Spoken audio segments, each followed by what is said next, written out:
Coverage you can. Some businesses say they're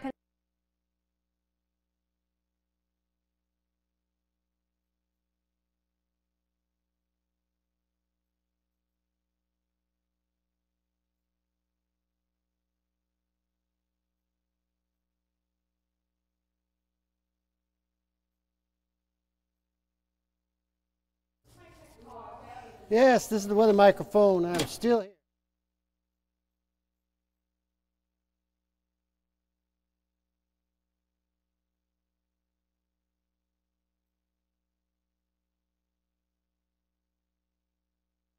I don't know why.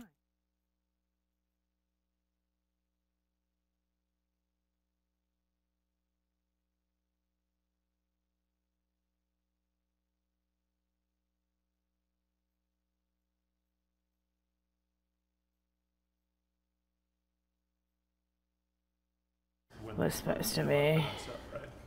Yeah.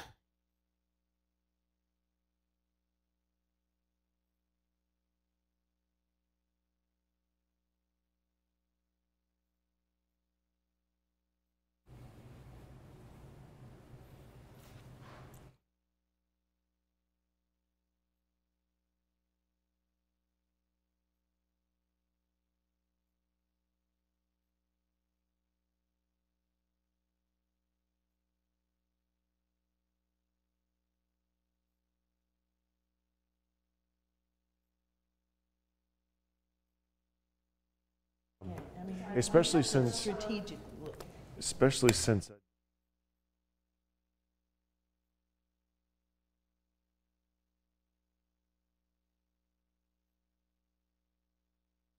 me to week 8, but Yeah. some things going on, and so I thought.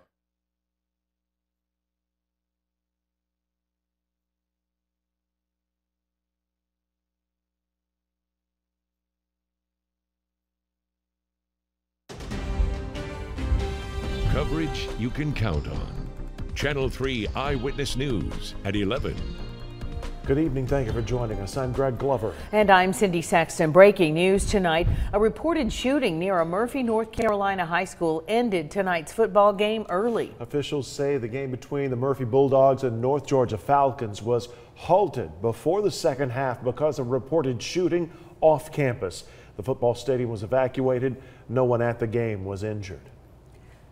Now we're talking about a festival going on here in Chattanooga this weekend. The Moon River Festival kicks off tomorrow afternoon. It's sold out, and about 10,000 people are expected to attend. Channel 3's Caitlin Chastain spoke with some business owners around Coolidge Park to see how they feel about this coming weekend. Some businesses say they're concerned about having such a large crowd at the park. Others are excited to see if sales will go up. I caught up with one local business where employees spent all week preparing for the crowd. Coolidge Park is packed with crews setting up for Moon River Festival. Signs line the streets and fill storefront windows. It's the first time the festival is being held in the scenic city, and thousands are expected to pack this side of the riverfront. It's new to have something over on this side of the river as opposed to always being over on this more of the south side. So it's kind of fun to have something come to the North Shore. Behind the hustle and bustle of festival setup and inside the Winder Binder store, employees are busy preparing too. We even rearranged the store. Like, we completely changed the front end. We added new shelving. Records, books, and local art is on display. They want to give visitors a taste of Chattanooga. It really gives you a true taste of what Chattanooga is, as opposed to just like the tourist spots. This is like the heart of Chattanooga. But not everyone is on board. Some business employees and managers did not want to go on camera and tell Channel 3 they're concerned about keeping Coolidge Park clean. The president of the Chattanooga Visitors Bureau says that shouldn't be a problem. It's a 2-day festival. It's pretty light, I think, because it's a big space, and I think I think it'll be fine. At Winder Binder, employees are embracing the festival and hoping it will be successful. We're hoping that it'll be super great and we'll have lots of business, but it could be everyone just going to that and passing us by, and we're hoping for the best. In Coolidge Park, Caitlin Chastain, Channel 3 Eyewitness News. If you have a ticket and you plan to attend Moon River, some things you should know. Gates open at noon Saturday and Sunday. River Street is going to be closed to vehicular traffic. The festival entrance is located at the Dead End Loop beside the Chattanooga Theater Center there. Strollers and picnic blankets will be permitted, but wagons and lawn chairs will not be allowed. More tips for the Moon River Festival are inside the WRCB app. New at 11, an undercover investigation led to a large drug bust at a home in Lafayette today. The commander of the Lookout Mountain Judicial Drug Task Force says a warrant was issued for a home on Morningside Drive. Commander Pat Doyle says cash, guns, gambling machines, and a large amount of meth were found in the home. Only one person was arrested, Angela Michelle Hughes. Also new tonight, a man who pleaded guilty to shooting his ex-girlfriend and her boyfriend in 2015 is back in jail for a probation violation. Michael Shavers pleaded guilty to 2 counts of attempted second-degree murder back in June. Instead of jail time, Shavers was given 10 years of supervised probation.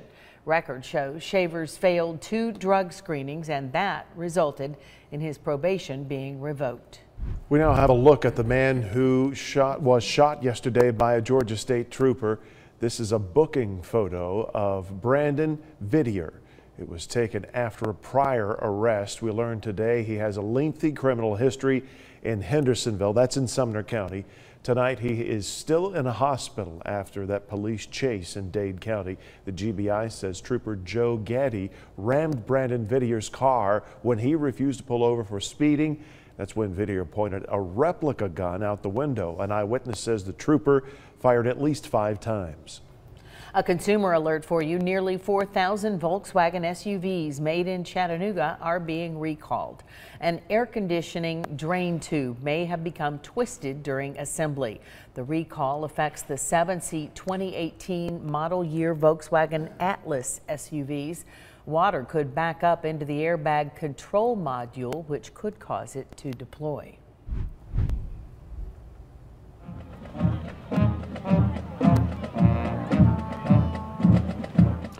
A special military salute before tonight's Whitwell versus Signal Mountain game.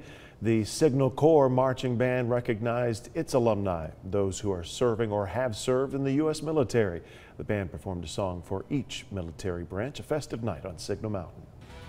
A few isolated showers and storms have popped up on the radar screen, mainly south of the city, south of Calhoun to Adairsville. But we'll tell you what's going to happen this weekend with more showers and storms possible, especially Sunday. It's all coming up on my 7-day forecast.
I received a pretty picture of a double rainbow out in Chatsworth today, near Chatsworth, Georgia. You can see the two bows out there. A pretty good little shower fell near Chatsworth earlier on. This is from Kenneth at Liberty Heating and Air, and I want to thank Kenneth for that. A very pretty picture. And there's some pretty good thunderstorms too, south of Calhoun all the way to Adairsville.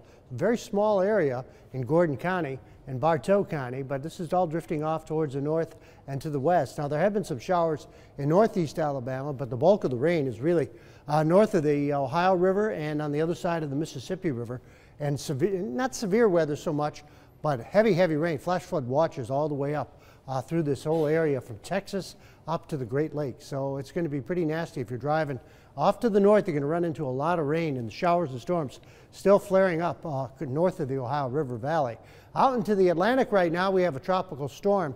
This is Florence, and it's still a tropical storm. It's only got 60-mile-an-hour winds. It was a hurricane, but it's going to become a hurricane again.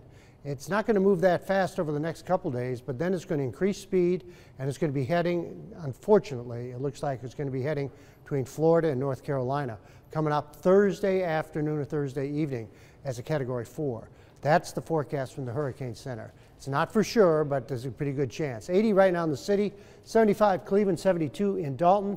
Winds are lighting out of the southeast. Heat index right now 82 in the city. 92 and 70 the high and the low.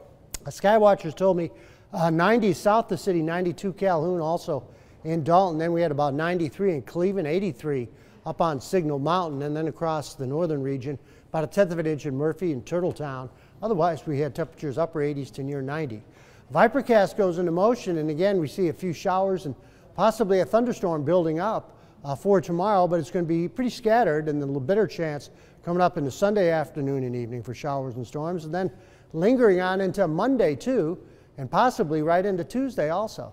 So the amount of rain, we could easily see over an inch of rain over the next 4 days. Fair skies tonight in 71, tomorrow 88 with showers and maybe a thunderstorm late. Tomorrow night showers end, and then on the 7-day forecast, a good chance coming up Sunday, Monday, and even some scattered showers and storms Tuesday and Wednesday. Friday night football is coming up soon.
That will do it for Eyewitness News at 11 on a Friday night. Yes, Friday Night Football with Paul Shaheen starts right now. Let's see who's out there cheering for him. I'm Emily. I'm Madeline. I'm Michaela. I'm Braden. And this is Friday Night Football. And it starts now. From Channel 3 Eyewitness Sports, this is Friday Night Football with Paul Shaheen, Ben Bobick, and Greg Glover. Friday Night Football is brought to you by Food City, value every day. and Chattanooga Area Schools Federal Credit Union, where it pays to be a member. Proud sponsors of high school football. Friday Night Football. Welcome back, everyone, and welcome in. It is week 4. You're either a work in progress or you're taking on water. We've got another loaded Friday Night Football show, and per the norm, let's start with the big one, our game of the week. It's time for the Friday Night Football Game of the Week. One of the fiercest, one of the oldest, one of the best. Marion County and South Pittsburgh. The Pirates have won 10 of the last 12 meetings. That includes last year where they won by 38. And to sweeten the pot for the home team, Pirates head coach Vic Grider was playing for career win number 200. History in the making, as sports reporter Ben Bobick joins us live from South Pittsburgh High School. Ben. Paul, you know, anytime these two teams step on the football field, it's going to be a battle. And it was a defensive battle early on, and I'm not going to lie, a lot of laundry in this one, a lot of flags thrown early, but they exchanged big plays, one on each team, the other one, but South Pittsburgh Pirates unloaded. They would not be denied their 50th, and I think they might have did it for their coach. It's the rivalry everyone knows about. Marion County and South Pittsburgh. Cannons firing in South Pitt tonight, and they would strike the first blow. 79 yards. Ronto Tipton all the way down the right sideline. Fire away. Pirates lead 7-0. Now the South Pitt D has given up 7 points all season long, and 80 yards later, Tony Sampson adds another 6 to that. Look at the senior making everyone miss, and the Warriors answer the call. But Tipton would do it yet again down the right sideline. This time from 47 yards. Pirates lead 14-6. And the kid does it on defense, too. Look at this acrobatic pick on a deep ball attempt from Sampson. It's Ronto Tipton's world, and we're all just living in it. South Pitt would take a 21-6 lead into halftime and come out pouring it on. Hunter Frame breaks loose for another long TD. And then he does it again to put the nail in the coffin to start the fourth. South Pitt defeats their rivals for their 50th time at home. Head coach Vic Grider gets his 200th win.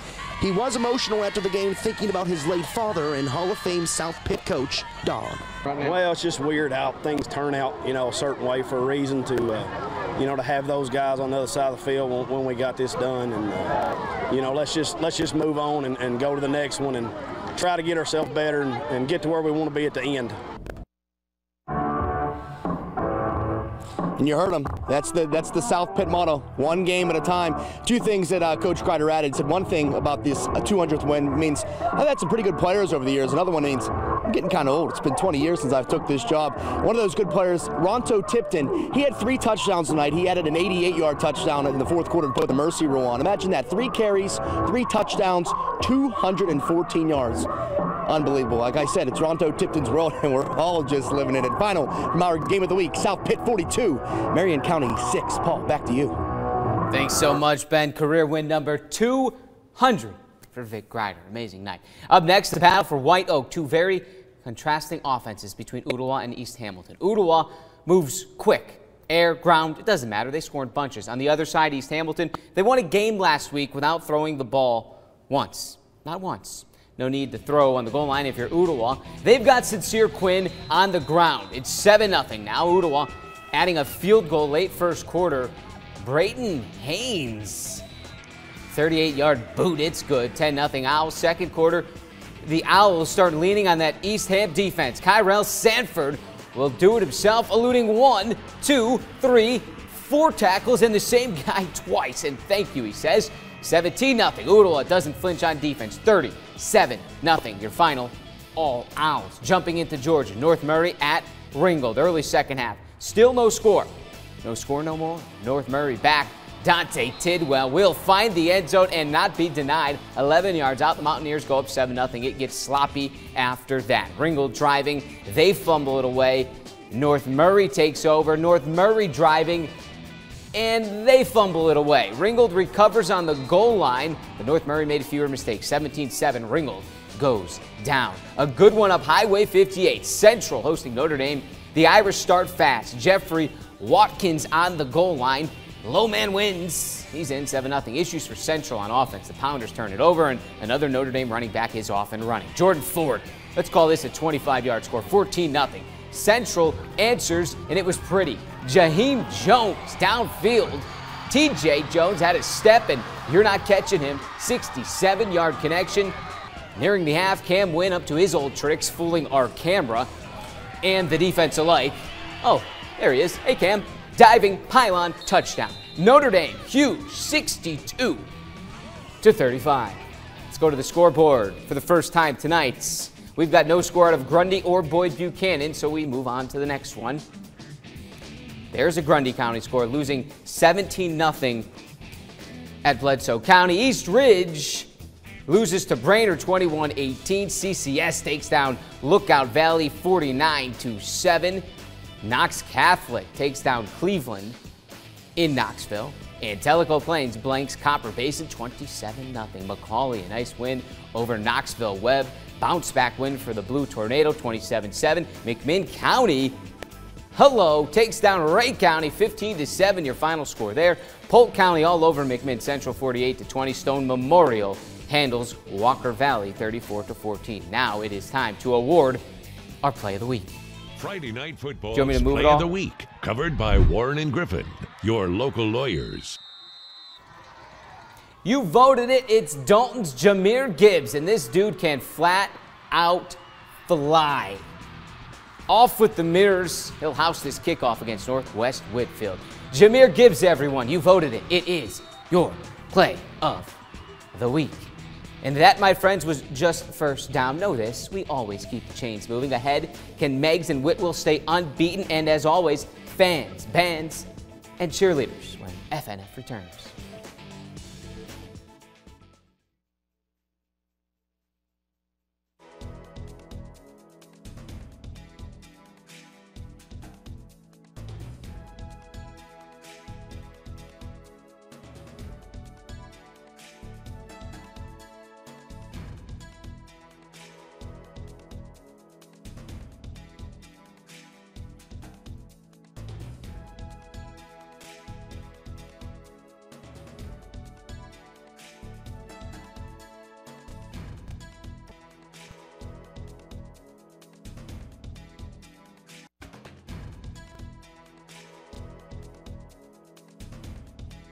Cheer on with the Cheerleaders of the Week, sponsored by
Cheer on with the Cheerleaders of the Week, sponsored by Window World, America's largest exterior remodeler. Hey, crowd yell SMHS, SMHS.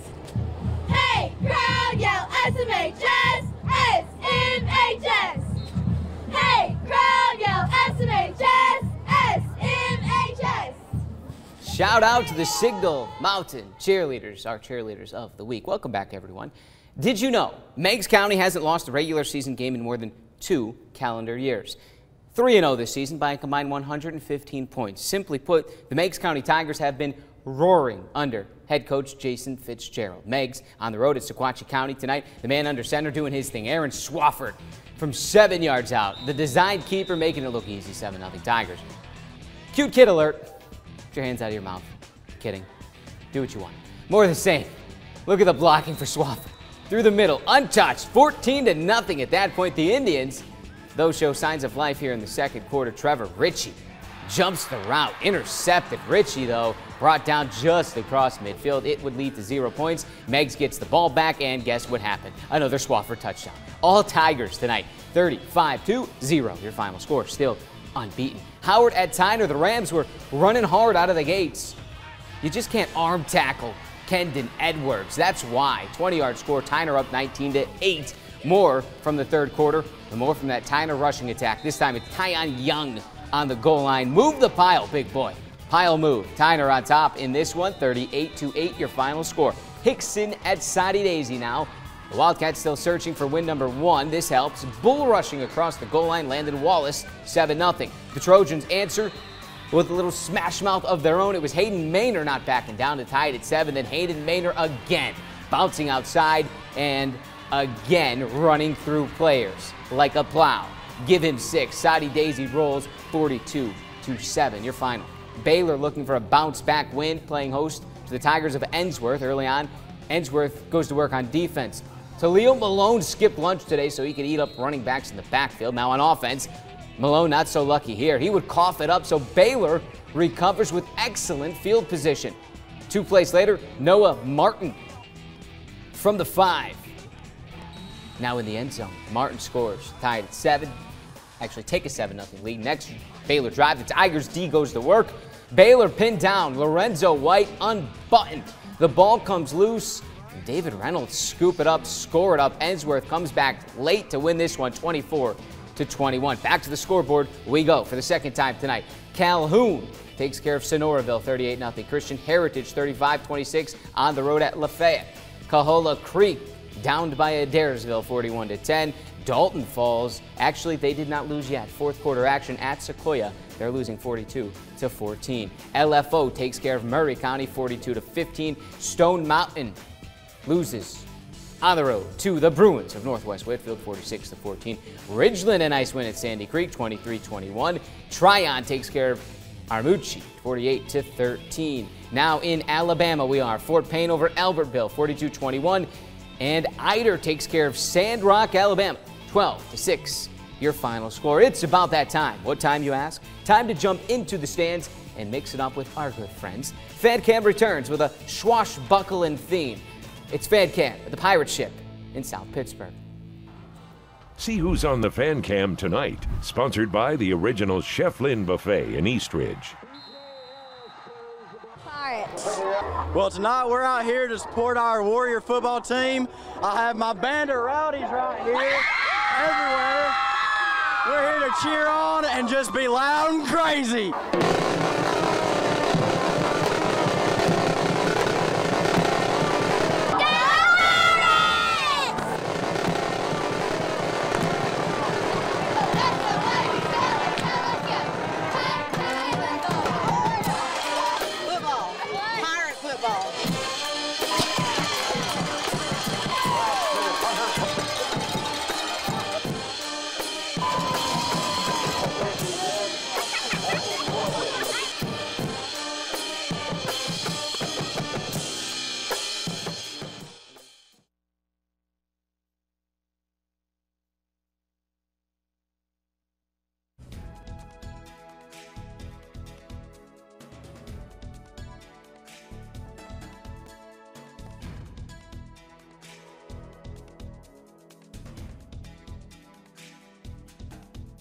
Time for the band.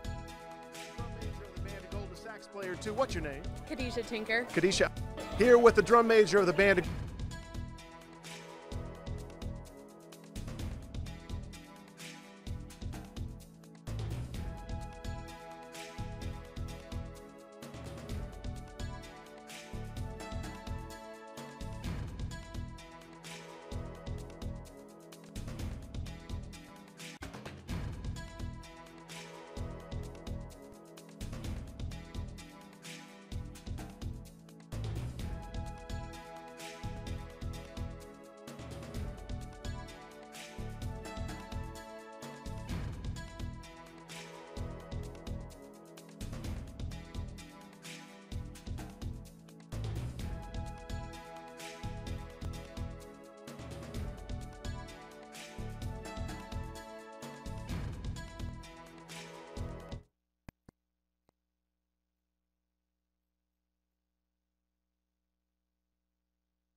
Time for the Band of the Week, sponsored by Mr. Electric. They have the power to make things better.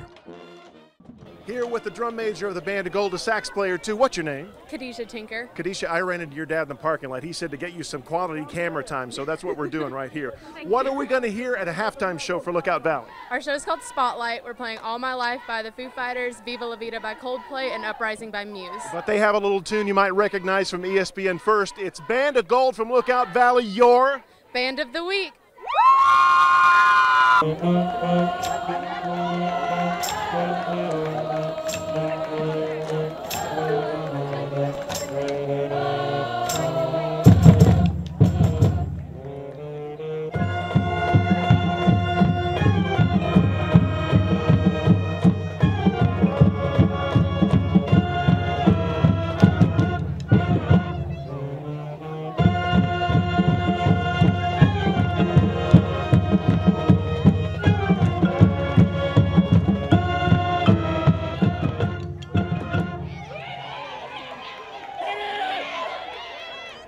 All right, so we went over South Pittsburg and Meigs County, combined margin of victory. Both very impressive, but they still pale in comparison to what Whitwell has done. Whitwell was 3-0 by a combined 147 points. Whitwell at Signal Mountain tonight, late first quarter. The Tigers are going to break the ice. Whitwell's Josh Wingo pounding it in from 3 yards out. 7-0 Whitwell. Quarter two, the Tigers start to open it up. And with it opening goes Hudson Petty. He's good for a few of these every single game. 30-yard score. It's 14-7. Signal didn't exactly roll over. A strike over the middle to Malone Howley. 25-yard connection. The Eagles pull within 7, but again, Whitwell proves relentless. Wingo, his second score. Whitwell runs away with a 41-10. Grace at Silverdale. Let's pick it up in the third quarter. Grace is already up 17-0. And their kicker, Ethan Bradley, is going to wrap things up with a 15-yard field goal, putting Grace up 20-0, and that was it. No more scoring on either side. 20-0. Grace shuts out Silverdale. One more as we go back into Georgia. Pepperell and Heritage, it was 7-7. Heritage drills a 39-yarder with ease. The Generals go 10-7. Other way, second quarter, the Dragons jump in front. Cameron Miles from 5 out, it's 14-10. Heritage now responds. Jeffrey Curtis putting the Generals up 3, but Pepperell shut them down after that. 31-17, Heritage falls. Back to the scoreboard one final time quickly. We've got North Jackson winning 77-0. North Sand Mountain tied in overtime right now. Let's move with me here. Pisgah beats Brindley. Scottsboro beats Ardmore. North Georgia blanked by Murphy. Hayesville loses to Rabun Gap 34-19. One more in North Carolina. Andrews losing 21-19 at Towns County. Do not forget, within minutes, we'll have all of tonight's highlights and scores available online and inside our app. Our play of the week vote will be up by Monday. Thanks to everyone behind the scenes who helped piece it together. In 7 days, what do you say we fire it all back up and do it again? Until then, be cool, be safe, be blessed.